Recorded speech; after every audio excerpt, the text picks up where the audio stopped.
Hello friends, how are you doing today? कैसा लग रहा है?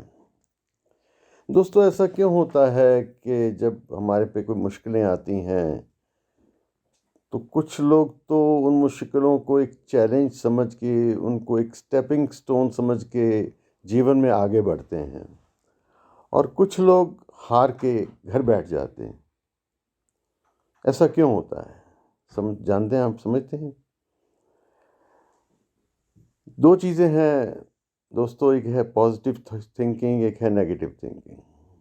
जो तो पॉजिटिव थिंकिंग के लोग हैं वो उन एडवर्सिटीज़ को, उन मुश्किलात को, उन चैलेंजेस को, उन उन चैलेंजेस के दौर में जो उनको तजर्बे हुए हैं अच्छे या बुरे, उनको एक स्टेपिंग स्टोन की तरह यूज़ करते हैं ऊंचा उठने के लिए। और दूसरी तरह के नेगेटिव लोग दिल छोड़ के घर बैठ जाते हैं कि नहीं, अब कुछ नहीं हो सकता, सब तबाह हो गया, सब बर्बाद हो गया। तो उनका तो हाथ पकड़ने कोई, ठीक है, कोई मदद थोड़ी बहुत साल 2 साल 4 साल 10 साल कर देगा, आखिर में अपना काम स्वयं ही आगे बढ़ाना होता है। लेकिन जो पॉजिटिव लोग होते हैं वो कहते हैं नहीं, हमने इस चैलेंज को हेड ऑन फेस करना है। इसे कहते हैं पॉजिटिव एटीट्यूड। और famous business coach Zig Ziglar ये कहते थे, it is your attitude and not your aptitude which determines your altitude. इसका मतलब समझते हैं? एटीट्यूड होता है आपके जीवन का सोचने का ढंग, और एप्टीट्यूड होता है जो आपके पास नॉलेज है, जो इंटेलेक्ट है, और आल्टीट्यूड होता है वो हाइट जिसे आप प्राप्त करना चाहते हैं। तो जिगलर कहते थे कि आपका एटीट्यूड डिसाइड करेगा कि आप किस हाइट तक जाएंगे, कितनी ऊंचाई जीवन में हासिल करेंगे। वाणी की एक पंक्ति आती है, एक तू त सब किछ है। ये एक विश्वास अपने अंदर हो कि परमात्मा मेरे साथ है, और जब परमात्मा मेरे साथ है तो जीवन में कुछ भी मुश्किल नहीं है, कुछ भी इम्पॉसिबल नहीं है। नेपोलियन कहते थे ना, impossible word is in the dictionary of fools. सब कुछ पॉसिबल है। होता क्या है कि समाज हमें कुछ लेबल्स दे देता है।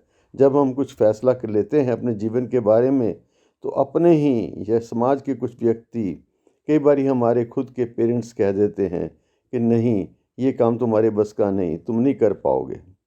लेकिन ऐसा नहीं है। कामयाब वो लोग होते हैं जो इन लेबल्स के ऊपर नहीं चलते, अपने अंदर की आवाज़ को सुनते हैं, और उस टैलेंट को जो उनके अंदर परमेश्वर का दिया स्पेशल टैलेंट है। ये विश्वास कीजिए, अगर आपको ऊंचा कुछ सपना, आपने जीवन में जो ऊंचा मकसद बनाया है ना, तो जिसने ये थॉट आपके अंदर इम्प्लांट किया, जिसने आपके अंदर, जिस शक्ति ने, जिस प्रभु ने वो सोच डाली, उसने डेफिनेटली उसके लिए कुछ रास्ता, या उसके लिए कुछ आपके अंदर स्पेशल शक्ति भरी होगी, स्पेशल टैलेंट आपको दिया होगा। इस विश्वास को साथ लेके चलिए। और देखिए, मैं आपसे एक कहानी शेयर करने जा रहा हूँ। कहानी नहीं, एक सत्य बात है। एक बुज़ुर्ग मुझे बैंकॉक में मिले, और उनसे मेरा बहुत गहरा प्यार पड़ गया। तो एक दिन अपने जीवन के बारे में मैंने उत्सुकता से पूछा, उनके जीवन के बारे में। तो उन्होंने बताया, पाल जी, मैं शुरू शुरू में जब मेरी नई नई शादी हुई तो इतना धन नहीं था मेरे पास, और मैं किसी के साथ पार्टनरशिप में, छोटी छोटी पूंजी थी मेरे पास, लगा के मैंने व्यापार शुरू किया। लेकिन कुछ अनबन हुई, तो मेरे पास, जब मैं बाहर बिजनेस से बाहर आया तो मेरे पास कुछ भी नहीं था, सब वहीं ख़त्म हो गया। तो बहुत उदास था मैं, पर मेरी पत्नी ने कहा कि नहीं, आप कुछ सोचो, अच्छा सोचो और आगे बढ़ो। तो मैं उस विचार को लेके बाज़ार में निकला, तो मेरा एक, कहते हैं, मित्र मिला मुझे। उसकी छोटी छोटी 3-4 दुकानें थी, जैसे सड़क के किनारे, जिसे हम पंजाबी में कहते हैं खोखे, तो छोटी शॉप्स। तो वो शॉप्स थी उसकी 3-4, उसमें वो अपना कपड़े का व्यापार करता था। तो उससे जाके जब वो मिले तो कहने लगे, भाई मेरे को तो ज़्यादा धन मेरे पास नहीं है कि मैं तेरी को और मदद कर सकूं। हाँ, मैं आपको कपड़ा दे सकता हूं, अगर आप में हिम्मत है तो वो सामने पटरी पर कपड़ा उठा के रख ले, और जितना शाम को बिके इतने परसेंट तेरा, बाकी सब मेरा, कपड़ा मेरा वापस, और जो टोटल सेल्स होगी उसमें इतनी परसेंटेज तेरे को दूंगा। तो कहते हैं मैंने घर आके सोचा तो एक दो और साथियों से, घर वालों से जिक्र किया, कहने लगे बिज़नेस तुम्हारे बस का नहीं, तुम कुछ जॉब कर लो। कहते पर मैंने फ़ैसला लिया कि नहीं, मेरे को बिज़नेस ही करना है, मेरे को खुद का ही काम करना है। और कहते हैं उसके बाद मैंने मुड़ के नहीं देखा। और आज वो दुनिया में नहीं है, लेकिन उनका इतना बड़ा एम्पायर है आज कि थाईलैंड में नहीं, पूरी दुनिया में आज लोग उनको बड़ी इज़्ज़त से उनका नाम लेते हैं, उनके परिवार का नाम, उनका एक स्पेशल स्टेटस है इंडियन कम्युनिटी में।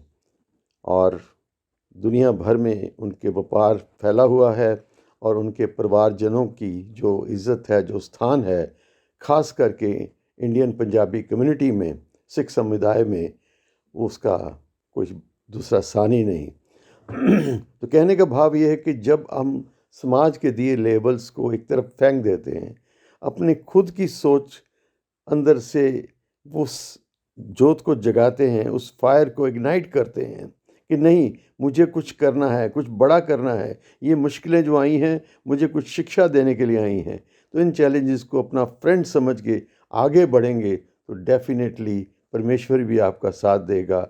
वो शक्ति जो आपको देख रही है, एक विश्वास हो, एक तू तो सब कुछ है, प्रभु तू मेरे साथ है, नथिंग इज़ इम्पॉसिबल। तो इस, कहते हैं ना, पुरातन बात है, एक कहावत है इंग्लिश की, if you can conceive it you can achieve it. आपने अगर कोई सपना देखा है तो डेफिनेटली आप उसको अचीव भी कर सकते हैं, पर ज़रूरत है फुल डिटर्मिनेशन की। दुनिया में ऐसे कई मिसालें हैं। नुसरत फ़तेह अली खान साहब को बचपन में जब संगीत की लगन जागी तो किसी ने कहा तुम्हारी वो आवाज़ नहीं कि तुम गा सको, लेकिन इतना रियाज़ किया उन्होंने, इतना रियाज़ किया, एक वक्त आया, आप जानते हैं, दुनिया भर में आज जिस शिद्दत से, जिस अदब से, जिस सत्कार से, जितना इज़्ज़त उन्होंने नुसरत साहब ने कमाई, उसका कोई सानी नहीं। ऐसी अनेकों ही मिसालें मर्लिन मॉनरो की। उसको भी किसी फ्रेंड ने कहा था कि तुम्हारे बस का ये नहीं है, म्यूज़िक तुम्हारे बस की बात नहीं है, लेकिन जो स्टेटस उन्होंने हासिल किया आज दुनिया में, nobody is parallel to her. So इन बातों को ध्यान रखते हुए मेरी तो आपसे यही एक प्रार्थना है कि उस प्रभु पे विश्वास कीजिए और अपना कदम, put your right foot forward and move on. Forget those labels, throw away those labels given by the society, given by your friends and relatives, and move on in your life with full determination.